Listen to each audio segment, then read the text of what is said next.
atmosphere outside the presidential palace was electrifying.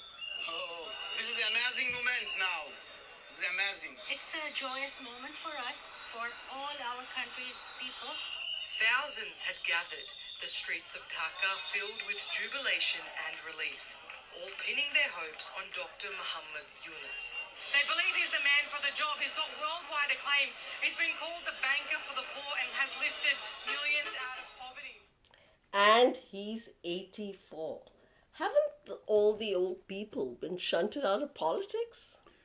No, just Joe Biden. Donald Trump is still in the race, and he's no spring chicken. And now there's Muhammad Yunus in Bangladesh, and he's the oldest of them all. Welcome to This Week, Those Books. I'm Rashmi Roshan Lal. And I'm Michael Macy. This is an exciting and momentous week. And like much of the world, we've been focused on the remarkable events unfolding in Bangladesh. Really quite amazing. It restored my faith in people making a difference.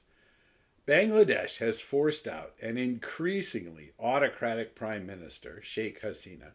Within hours of her ouster, it had named a Nobel Prize-winning economist its temporary leader. Yes, and that Nobel laureate, Professor Muhammad Yunus, is known as the pioneer of the world-changing concept of microloans. Which basically have transformed the lives of millions. Absolutely. And along with this display of power, people power, in the eighth most populous country in the world, there was something else quite remarkable that we were seeing. The hope and forcefulness of young Bangladeshis, of students, of Gen Z. Yes, young Bangladeshis put themselves on the line for democracy and demanded systemic change. Quite remarkable. Dr. Yunus says that young people have brought about what he calls the second liberation of Bangladesh. You gotta ask, is this Gen Z's first political success story? I noticed that The Guardian has put out an explainer titled Bangladesh, How the Gen Z Revolution Forced the Prime Minister to Flee. That explainer, by the way, appeared one day after This Week Those Books sent out its own newsletter titled Gen Z and the Second Liberation of Bangladesh. Interesting. Well, shall we look at this week's books? Sure, you go first. Our first book is Paradoxes of the Popular, Crowd Politics in Bangladesh. It's by Dr. Nusrat Sabina Chowdhury, an anthropologist who's an assistant professor at Amherst College in Massachusetts. That's a fascinating title, Paradoxes of the Popular. She's clearly taking a hard look at crowds as a political actor in Bangladesh. And very apt in the circumstances. It is exactly the right book for the moment. It really defines the role that crowds play, and now we have the results right in front of us.